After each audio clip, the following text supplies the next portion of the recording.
You know that feeling when you check your savings account and the number just sits there, mocking you. You've been trying. You've been careful. You skipped the nice dinners. You said no to the weekend trip. You did everything you were supposed to do. And yet somehow the number barely moved. Or it moved and then life happened. And now it's back where it started. And you're left wondering if maybe you're just not the kind of person who gets ahead financially. Here's what I want to tell you. It's not about willpower. It's not about income. It's not even really about how much you're saving each month.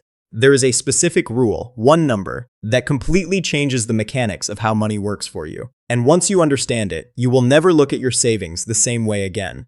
That rule is the $1,000 rule, and it has almost nothing to do with $1,000.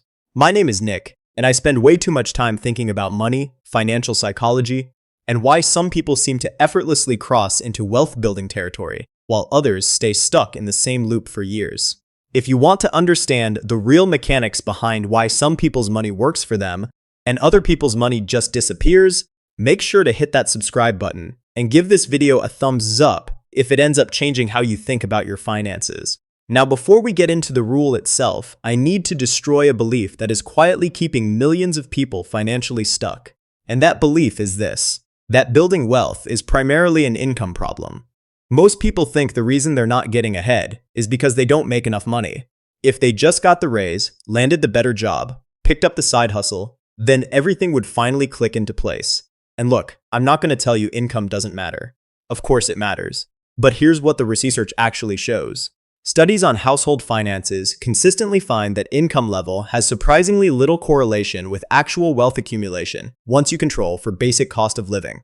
There are people earning $45,000 a year quietly building real financial security. And there are people earning $150,000 a year who are completely broke and one missed paycheck away from crisis. The difference isn't the number on their paycheck, it's something else entirely. And that something else is exactly what the $1,000 rule is about. So what is it? The $1,000 rule is this: the single most important financial move you can make is to get $1,000 into savings and then treat that number as an absolute floor you never go below. Not a goal, not a one-time achievement, a permanent floor. Money comes in, money goes out, but that $1,000 never moves. It just sits there. And that's where things get interesting.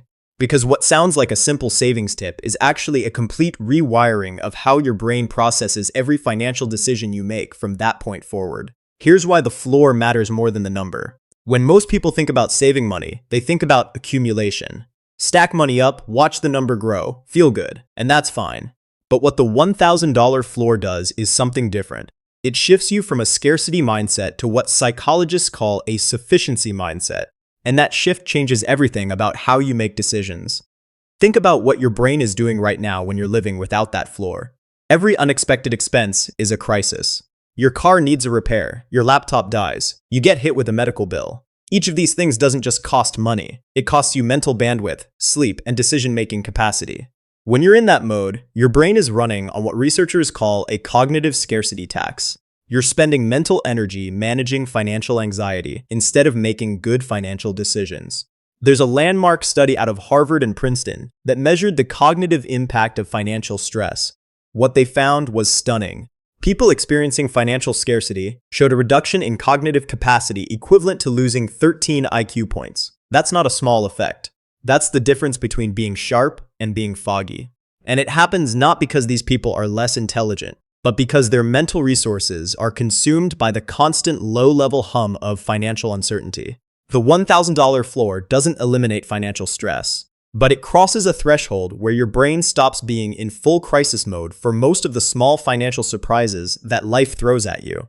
And that threshold crossing has an outsized effect compared to what you'd expect from $1,000, which is honestly not that much money in the grand scheme of things. This is where the math starts to get really interesting. Let's say you have zero in savings right now and you're putting away $200 a month. Getting to that first $1,000 takes you 5 months.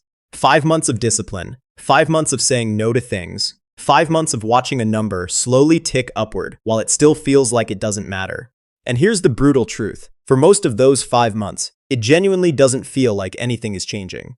Because financially, not that much has changed yet, but something shifts at $1,000. And it's not what you think. The shift isn't that you now have $1,000. The shift is that you've proven something to yourself. You've demonstrated, with actual evidence, that you are the kind of person who can accumulate money instead of spending every dollar that comes in.